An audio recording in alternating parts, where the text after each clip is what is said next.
ఏపీలో political heat రోజు రోజుకు పెరిగిపోతుంది. వైసీపీ అధిష్టానం 4వ జాబితా విడుదల చేసింది. ఈసారి 9 మందితో లిస్టు ప్రకటించిన వైసీపీ 5 సిట్టింగులకు షాక్ ఇచ్చింది. మొత్తంగా ఇప్పటి వరకు 10 ఎంపీలు 58 ఎమ్మెల్యేల స్థానాలకు ఇన్ఛార్జీలు ఖరారు చేసింది. 5వ జాబితా త్వరలోనే విడుదల కాబోతుంది.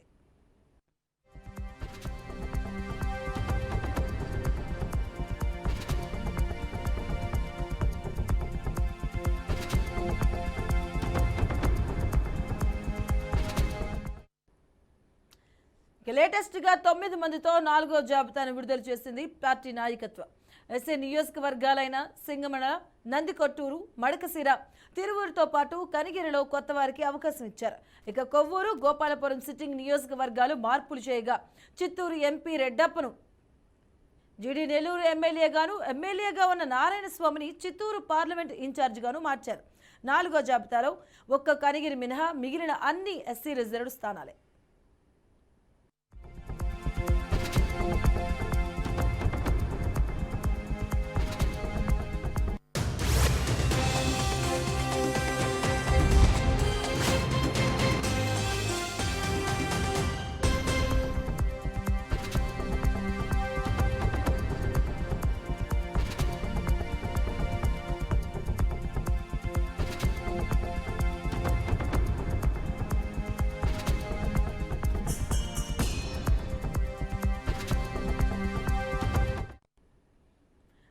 పొలిటికల్లో ఏపీలో పొలిటికల్ హీట్ రోజు రోజుకి పెరిగిపోతుంది. అయితే 4వ లిస్టును వైసీపీ అధినాయకత్వం అయితే రిలీజ్ చేసింది.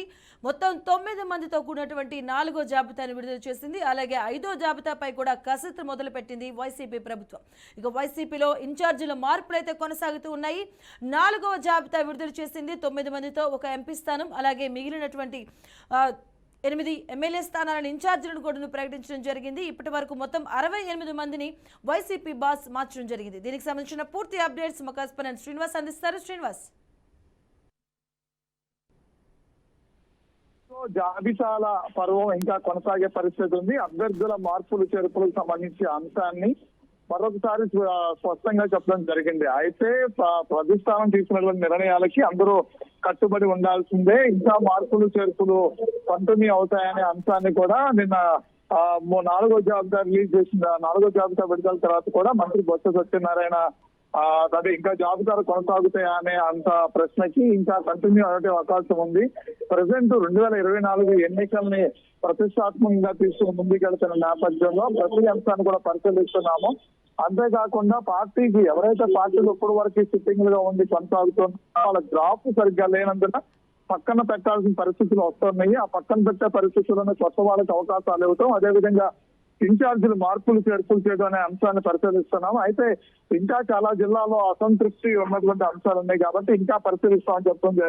ఇంకా ఈ జాబితాలు మీద ఇంకా కసరత్తు అవసరం ఉంది. నియోజకవర్గాల మీద ఇంకా ఈ జాబితాల కసరత్తు కొనసాగే పరిస్థితి కూడా ఉంటుందని చెప్పడం జరిగింది. అంతేకాకుండా మొదటి నుంచి జరుగుతున్నటువంటి ఏదైతే ఈ అసంతృప్తి వర్గం ఉందో అసంతృప్తి వర్గాన్ని కూడా పూర్తిగా మేము మాట్లాడుతున్న పరిస్థితి, పార్టీ తరఫు నుంచి వాళ్ళకు కూడా నచ్చగిస్తున్న పరిస్థితి ఉందని కూడా చెప్పడం జరిగింది. అయితే ఎవరు అసంతృప్తి ఉన్నప్పుడు కూడా పార్టీ 2024లో గెలవటమే ప్రధానం కాబట్టి దానికి తగ్గట్టే జాబితా అంతా కూడా సిద్ధం అవుతుందని తెలుస్తుంది. అయితే మొదటి 3 జాబితాలకు సంబంధించి ఇప్పటి వరకు 4వ జాబితాతో కూడా కలిపి మొత్తం 68 మంది దాకా ఇది ఎంపీలు కావచ్చు, ఎమ్మెల్యేలు కావచ్చు మార్చినటువంటి పరిస్థితి కనిపిస్తుంది. అయితే నిన్న ప్రధానంగా మనం చూసినట్లయితే 9 మందితో ఒక జాబితానైతే వైసీపీ 15 మందితో జాబితా సిద్ధం అవుతుంది అనుకున్న నేపథ్యంలో 8 మందితో 8 అసెంబ్లీ స్థానాలకి ఒక లోక్సభ స్థానానికి సంబంధించి జాబితా సిద్ధం చేయడం జరిగింది. చిత్తూరు ఎంపీ నారాయణ స్వామిని చిత్తూరు ఎంపీగా నారాయణ స్వామిని ప్రకటించడం జరిగింది. అయితే గంగాధర్ నెల్లూరు ఉన్నటువంటి రెడ్డప్పని గతంలో ఉన్నటువంటి చిత్తూరు ఎంపీగా ఉన్నటువంటి రెడ్డప్పని తీసుకొచ్చి ఎమ్మెల్యే స్థానానికి నెల్లూరుకి అసెంబ్లీ స్థానానికి ఆయన అసెంబ్లీ స్థానాన్ని ఇన్ఛార్జ్ గా నియమనం చేద్దాం. అలాగే సింగనమల ఏదైతే ఎస్సీ కాన్స్టిట్యూన్స్ లో ఉన్నాయో అన్నింటినీ కూడా నిన్ననే ప్రకటించడం కూడా జరిగింది. సింగనమల వీరాంజనేయులు, నందికొట్కూరు డాక్టర్ సుధీరు, ఈ నందికొట్కూరుకు సంబంధించి మొదటి నుంచి కూడా బైరెడ్డి సిద్ధార్థారెడ్డి స్టాఫ్ చైర్మన్ గా ఉన్నాడు. రోజులైతే జగన్మోహన్ రెడ్డి ముందు తీసుకురావడం కూడా జరిగింది. అయితే కడప జిల్లాకి సంబంధించినటువంటి డాక్టర్ సుధీర్ ని నందికొట్కూరుకి ఇన్ఛార్జ్ గా నియమించారు.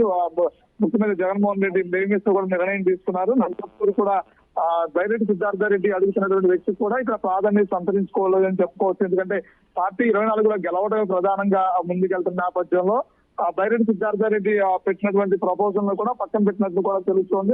అలాగే మొన్నే పార్టీ మరి టీడీపీ నుంచి టీడీపీలో 2 సార్లు గెలిచినటువంటి ఎమ్మెల్యే 2 సార్లు టీడీపీలో గెలిచినటువంటి ఎమ్మెల్యే ఎవరైతే ఉన్నారో తిరువూరు మాజీ ఎమ్మెల్యే నల్లగట్ల స్వామిదాసు కూడా వైసీపీలో తిరువూరుకి ఇన్ఛార్జ్ గా బాధ్యతలు అప్పటితో కూడా నిన్న ప్రకటించడం జరిగింది. అంతేకాకుండా మడకసిర ఈలకప్పం తీసుకున్నారు. కొవ్వూరు తలారి వెంకట్రావు, గోపాలపురం తానేటి వంట కంటున్న గోపాలపురం ముందు కొవ్వూరుకు ఉన్నటువంటి గోపాలపురం తీసుకొచ్చి ఇన్ఛార్జ్ గా నియమించడం జరిగింది. కనిగిరి దద్దాల నారాయణ యాదవ్ ఒకళ్ళ మాత్రమే ఇక్కడ బీసీకి ఇవ్వడం జరిగింది. మిగతా అన్ని కూడా ఎస్సీ రిజర్వ్ స్థానాలు ఏవైతే ఉన్నాయో వాటిని ఇప్పటికే జాబితాలో ఇప్పుడు ప్రకటించడం జరిగింది. అయితే రానున్న రోజుల్లో 4 శ్రీనివాస్ ఇప్పటి వరకు వచ్చినట్టు ఈ 4 లిస్ట్ లో ఒకసారి చూస్తే టోటల్ గా 68 మెంబర్స్ అయితే స్థాన చరణాలు జరిగాయి.